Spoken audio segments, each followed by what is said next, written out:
Antarctica विश्व का सबसे दक्षिणी और सबसे कम आबादी वाला महाद्वीप है। यह लगभग पूरी तरह से कुमेरू सर्कल के दक्षिण में स्थित है और दक्षिणी महासागर से घिरा हुआ है, जिसे कुमेरू महासागर भी कहा जाता है। भौगोलिक दक्षिणी ध्रुव इसी महाद्वीप पर स्थित है। अंटार्कटिका दुनिया का 5वां सबसे बड़ा महाद्वीप है और यूरोप महाद्वीप से 40% बड़ा है। इसका क्षेत्रफल 1,42,00,000 वर्ग किलोमीटर है।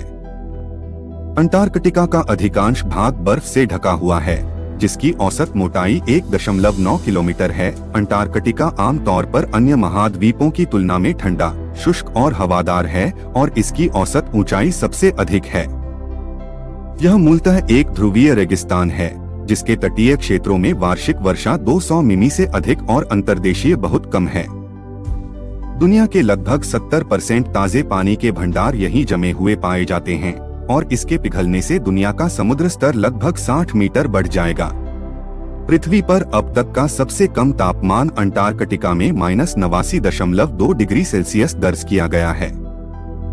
गर्मियों के दौरान तटीय क्षेत्रों में तापमान 10 डिग्री सेल्सियस तक बढ़ सकता है। स्थानीय पशु प्रजातियों में घुन, थ्रेडवर्म, पेंगुइन, समुद्री सील और टार्डिग्रेड शामिल हैं। जहां वनस्पति पाई जाती है, वहां पौधों की प्रजातियों में मुख्य रूप से काई और लाइकेन शामिल हैं। अंटार्कटिका पर लगभग 30 देशों का शासन है, जो सभी 1959 की अंटार्कटिक संधि प्रणाली के पक्षकार हैं। संधि की शर्तों के तहत अंटार्कटिका में सैन्य गतिविधि, खनन, परमाणु विस्फोट और परमाणु कचरे का निपटान सभी प्रतिबंधित हैं। अंटार्कटिका में पर्यटन, मछली पकड़ना और अनुसंधान मुख्य मानवीय गतिविधियां हैं। गर्मियों में अनुसंधान केंद्र में लगभग 5,000 लोग रहते हैं, जो सर्दियों में घटकर लगभग 1,000 हो जाता है। महाद्वीप के दूरस्थ स्थान के बावजूद मानव गतिविधि का प्रदूषण, ओजोन रिक्तीकरण और जलवायु परिवर्तन के माध्यम से अंटार्कटिका पर महत्वपूर्ण प्रभाव पड़ा है।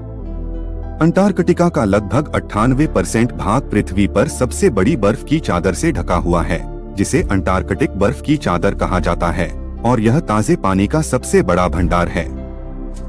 1.6 किलोमीटर की औसत मोटाई के साथ यह बर्फ की चादर इतनी भारी है कि इसने महाद्वीपीय आधारशिला को कुछ स्थानों पर समुद्र तल से 2.5 किलोमीटर नीचे तक अपने अधीन कर लिया है। इससे तरल पानी वाली सबग्लेशियल झीलों का निर्माण भी हुआ है, जैसे वस्ताक झील। यहाँ कई बर्फ की अलमारियां हैं और बर्फ के आवरण के किनारे की ओर बढ़ती है। अंटार्कटिका का इतिहास एक विशाल महाद्वीप के अस्तित्व के प्राचीन पश्चिमी सिद्धांत से शुरू होता है। टेरा ऑस्ट्रेलिस के नाम से जाना जाने वाला यह महाद्वीप दुनिया का सबसे दक्षिणी महाद्वीप माना जाता है। अंटार्कटिक शब्द का प्रयोग पहली बार 2वीं शताब्दी ईसा पूर्व में मेरिनस ऑफ टायर द्वारा किया गया था, जिसका अर्थ था आर्कटिक या भूमध्य रेखा के विपरीत। 1773 में जेम्स कुक और उनके दल ने पहली बार अंटार्कटिक सर्कल को पार किया और आसपास के द्वीपों की खोज की। हालांकि उन्होंने अंटार्कटिका की मुख्य भूमि नहीं देखी। 27 जनवरी 1820 को फैबियन गोटलिब वॉन बेलिंगसन और मिखाइल लाजारेव के नेतृत्व में एक अभियान ने प्रिंसेस मार्था के तट पर एक बर्फ शेल्फ की खोज की, जिसे बाद में फिम्बुल आइस शेल्फ के रूप में जाना गया। बेलिंगसन और लाजारेव को आधिकारिक तौर पर अंटार्कटिका की मुख्य भूमि के खोजकर्ता के रूप में जाना जाता है। 3 दिन बाद 30 जनवरी 1820 को एडवर्ड बार्न्सफील्ड के नेतृत्व में एक ब्रिटिश अभियान ने ट्रिनिटी प्रायद्वीप को देखा और 10 महीने बाद 17 नवंबर 1820 को अमेरिकी सीलर नाथनियल पामर ने अंटार्कटिका को देखा। अंटार्कटिका की पहली आधिकारिक मानव यात्रा शायद 1 साल बाद ही हुई, जब कैप्टन जॉन डेविस नाम के एक अमेरिकी सीलर ने बर्फ पर पैर रखा। 20वीं सदी की शुरुआत को अंटार्कटिक अभियानों का स्वर्ण युग कहा गया है। इस दौरान कई अभियानों द्वारा दक्षिणी ध्रुव तक पहुंचने का प्रयास किया गया। उनमें से कई घायल हुए और मर गए।